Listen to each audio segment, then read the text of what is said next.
Hello, my dear students. I am Kamlesh Sharma. I welcome you in Modern Academy online platform. My dear students, this is lesson number 5 of class 7th and part first. The lesson name is quality. Let us start. चलिए start करते हैं इस lesson को और let us learn कि क्या है इस चैप्टर में स्पेशल. देखिए, can a shoe maker be called an artist. क्या एक शू मेकर जूते बनाने वाले को आर्टिस्ट कहा जा सकता है? यस, अगर हाँ कहा जाता है तो same skill and pride in his trade, तो उसकी जो स्किल है, उसका जो काम है, उसमें सेम वो उसी तरह का अपना व्यापार और इसी तरह से जो दूसरा आर्टिस्ट होता है, क्या वैसी ही रेस्पेक्ट उसको मिलेगी?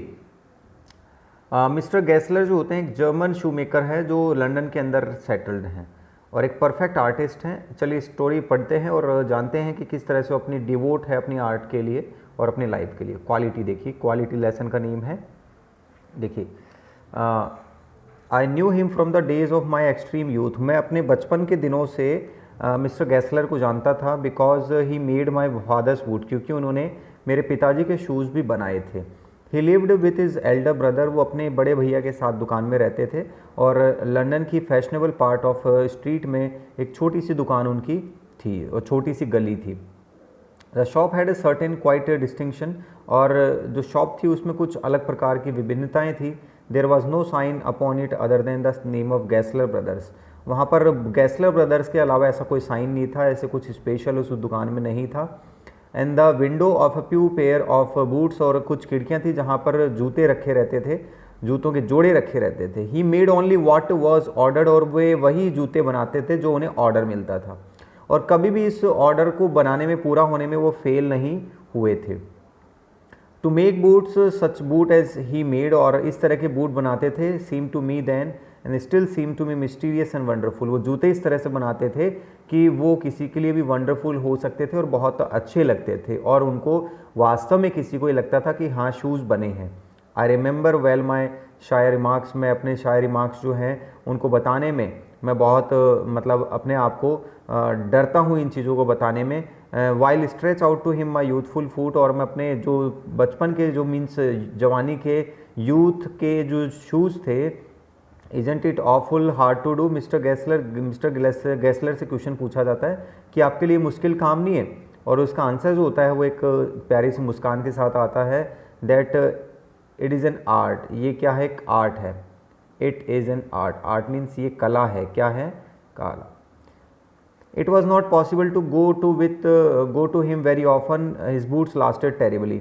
ज़्यादा बार उनसे मिलना नहीं होता था मिस्टर गैसलर से, क्योंकि मिस्टर गैसलर जो थे वो शूज़ ऐसे बनाते थे जो काफ़ी समय तक चलते थे. हैविंग समथिंग गैसलर ब्रदर्स, ये देखिए दुकान पर नेम था इस तरह से, और वहाँ पर जाना होता था और कुछ शूज़ वहाँ पर रखे हुए होते थे, विंडो होती थी. ठीक है, अब देखिए, beyond the temporary some essence of boot stitch upon into them. और उनके शूज़ जो होते थे वो बहुत अच्छे से स्टिच किए होते थे और बहुत अच्छे से बनाए गए होते थे.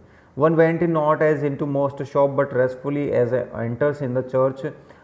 उनकी दुकान में जब भी कोई जाता था तो उनको एक सिर्फ वुडन चेयर मिलती थी और वहाँ पर इंतज़ार करना पड़ता था, और गटरल साउंड और बहुत बड़ी बड़ी तेज़ आवाज़ आती थी, और वहाँ पर and tip tap of slippers beating the narrow wooden stairs and he would stand before one without coat. और वहाँ पर आकर के, और वो हमेशा क्या करते थे, ग्राहक जो आता था वो तो हमेशा क्या करता था, अपनी चेयर पर बैठ के इंतज़ार करता था. ठीक है, और वो झुके हुए दोनों भाईजा क्या करते थे, लेदर एप्रॉन पहने हुए, वो हमेशा अपनी स्लीव्स को मोड़े हुए और ब्लिंकिंग करते हुए, जैसे कि वो हमेशा सपनों के जो जूते जो बना रहे हैं उनके सपनों में हमेशा खोए रहते थे. मीन्स हमेशा लेदर को पहचानने में और लेदर की देखरेख करने में, चमड़े को देखने में, और शूज़ बनाते थे, उस ड्रीम में हमेशा खोए रहते थे दोनों भाई. And I would say how do you do mister Gessler. उनसे जब पूछा जाता है कि मिस्टर गैसलर आप कैसे कर लेते हो ये काम, could you make me a pair of Russian leather boots. क्या मुझे रशियन लेदर जो है उनके चमड़े के जूते बना कर दे सकते हो. Without a word he would leave me retiring. और बिना थके वो वहाँ से निकलते और बोलते वापस आते. और the other portion of the shop, और दूसरी शॉप जो थी, and I would continue to rest in the wooden chair inhaling the increase of his trade. और मैं क्या करता था, अंदर सांस लेते हुए और उस वुडन चेयर पर बैठते हुए अपनी कंटिन्यू करता और वो अपने काम में लगे रहते थे. सून ही वुड कम बैक. और जल्द ही मिस्टर गैसलर आते थे और अपने हाथ में गोल्ड ब्राउन लेदर लेकर के आते थे। With eyes fixed on it he would remark और व्हाट अ ब्यूटीफुल पीस, और कितना सुंदर पीस है। When I too had admired it he would speak again, और वो बोलते थे कि means what a beautiful piece, बीस का मीन्स है यहाँ पर पीस, कि मैं बोलता था बहुत सुंदर पीस है। When I too had admired it, और मैंने भी उसकी बहुत ही तारीफ़ की थी।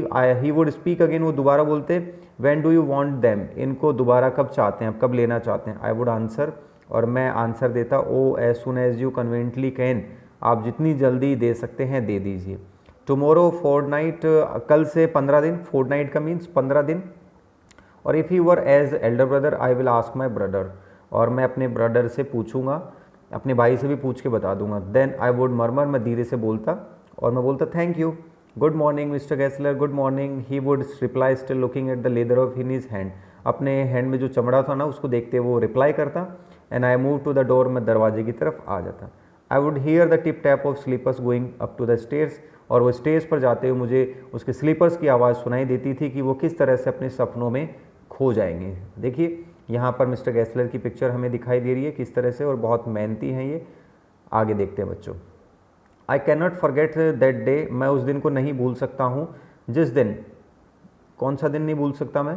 आई can not forget that day on which I had occasion to say to him mister Gessler that last pair of boots creaked, you know, आपने पता है मिस्टर गेस्लर, जो आपने आखिरी जो जोड़ा मेरे लिए बनाया था ऑफ बूट्स क्रीक्ड, उसके अंदर हल्का सा एक परेशानी मुझे दे रहा है, आप जानते हैं मुझे, आप इस चीज़ के बारे में क्लियरली जानते हैं। He looked at me for a time without replying, और उन्होंने मेरी तरफ देखा और रिप्लाई किया as if expecting to withdraw or qualify the statement, जैसा कि वो उम्मीद कर रहे थे पहली बार तो, कि उनको विश्वास ही नहीं हुआ कि ऐसा कुछ मेरी क्वालिटी में कमी हो सकती है। मिस्टर गेस्लर बोलते हैं then I should not be creaked, और तब बोलते हैं कि it should not have creaked, कि इसके अंदर वास्तव में कोई ऐसा नहीं है कि क्वालिटी के अंदर कोई छेद होगा या फिर क्वालिटी के अंदर कोई परेशानी हो। It did, I am afraid, मुझे बहुत परेशानी की बात ये लग रही है कि इस जूते के अंदर मेरे बनाए हुए उसके अंदर, जिसके अंदर कोई क्वालिटी में कॉम्प्रोमाइज़ बिल्कुल नहीं। It did, I am afraid you got them with before they found them salvage, आप उनको लेकर आइए, मैं उनको देखता हूँ और देख के बताऊँगा। आई डोंट थिंक सो, मैं ऐसा नहीं सोचता हूँ। And at this lowered his eyes as he hunting for memory of those boots I felt sorry, और मैंने अपनी आंखें नीचे कर ली, मैं उनकी तरफ देखने की हिम्मत नहीं कर पा रहा था, मुझे बहुत खेद हो रहा था कि मैंने मेंशन क्यों की ये बात, कि मैंने ये बात मेंशन क्यों की कि जूते जो थे वो ख़राब थे और क्या परेशानी उनके अंदर आ गई थी। सेंड देम बैक, उन्हें वापस भेजना। I will look at them, मैं उन्हें देखूंगा और देख करके आपको बता दूंगा, ठीक है। Some boots he continue slowly are bad from the birds, क्या ये कुछ परेशानियां हैं जो मेरे बनाने के कारण हुई है। If I can do nothing with them, अगर मैं उसमें ऐसा कुछ नहीं कर पाऊंगा तो आपको I take them off your bill, sorry, मैं अगर उसमें कुछ सुधार नहीं कर पाऊंगा तो आपको क्या कर दूंगा, उसके अंदर आपको कुछ इम्प्रूवमेंट बिल जो है उसके अंदर कट ऑफ करके दे दूंगा। Once only I went absent-mindedly into his shop in pair of boots in an emergency at some large firm. अब मैं क्या होता था देखिए, उनकी एक बार मैं अपनी दुकान में उनके गया और absent माइंडली into his shop a pair of boots, और वहाँ पर मैंने देखा और large firm he took my order without showing me, उस दिन उन्होंने मुझे बिना किसी लेदर को दिखाए, जब मैं गया उस दिन दुकान में बच्चों, तो उन्होंने बिना किसी शूज़ के मीन्स चमड़े को दिखाया नहीं। जनरली वैसा होते थे कि वो कभी भी आते थे गेस्लर ब्रदर्स, वो चमड़ा दिखाते थे, क्या करते थे, चमड़ा दिखाते थे और वो लेदर दिखाते थे, और लेदर दिखाने के बाद मैं सेलेक्ट करता था कस्टमर। लेकिन उस दिन ऐसा हुआ कि उन्होंने बिना कोई लेदर यानी चमड़ा दिखाए ही क्या किया, उन्होंने ऑर्डर मेरा ले लिया। I could feel his eyes penetrating, और मुझे दुख था कि उनकी आंखों में कुछ ना कुछ शिकायत थी, कुछ परेशानी थी। At last he said those are not my boots, और आखिरकार जब उन्होंने मेरे जो पेयर ऑफ शूज़, मेरी जो जूते थे उसकी शिकायत को देख करके मेरे को कहा कि ये जूते जो है ना मेरे बनाए हुए नहीं हैं, और उनकी आंखों में जो गुस्सा था वो आखिर में उनके टोन जो था ना वो गुस्से का टोन था, नॉर ऑफ शैरो, दुख नहीं था, और नॉर इवन ऑफ कंटेम्प्ट, ना ही किसी घृणा का भाव था। But there was in it something quiet that froze the blood, लेकिन एक ऐसी कोई बात थी जिसकी वजह से गेस्लर जो थे ना वो नाराज़ थे। Impressed a finger on the place where the left boot was not quite comfortable, और उस जूते की वहाँ पर फिंगर रखी जहाँ पर वो शूज़ जो थे ना वो क्या कर रहे थे, परेशान कर रहे थे और उस पर फिंगर रखते हुए बताया, क्या बताया कि दिस हर्ट्स यू डेयर, आपको ये शूज़ जो है ना यहाँ पर परेशान कर रहे होंगे, and have no self respect. ये जो बिग वर्म्स होती है ना, वर्म्स मीन्स फर्म्स, ये जो बड़ी बड़ी फर्म्स है ना, इनको कस्टमर के बारे में किसी भी तरह की कोई परेशानी नहीं है, मतलब कस्टमर के बारे में कोई सेल्फ रेस्पेक्ट नहीं सोचते हैं ये। Something had given my way within him, और he spoke long and bitterly, वो तेज़ आवाज़ में बोलते हैं कि कस्टमर के बारे में बिल्कुल नहीं सोचते। It was the only time I have heard and discuss the condition and hardship of trade. मुझे इस बारे में दुख है कि उनके कस्टमर जो है ना, वो किस तरह से इस चीज़ के बारे में बोलते नहीं है, और कस्टमर्स के बारे में वो बिल्कुल नहीं सोचते हैं, कस्टमर की स्थिति के बारे में बिल्कुल भी ध्यान नहीं रखते हैं। वो मिस्टर गैसलर जो थे ना, वो बड़ी बड़ी दुकानों के जो शूज़ थे और उनकी क्वालिटी के साथ जो कॉम्प्रोमाइज़ होता था, जैसा कि मिस्टर गैसलर की जो दुकान, मिस्टर गैसलर के अलावा दूसरी दुकान से नैरेटर ने जो खरीदी थी पेयर ऑफ शूज़, वहाँ उसके एक छेद हो गया था, तो उसके बारे में मिस्टर गैसलर बता रहे थे। यहाँ से बच्चों हम पार्ट 2 पढ़ेंगे, ठीक है। Next, take care.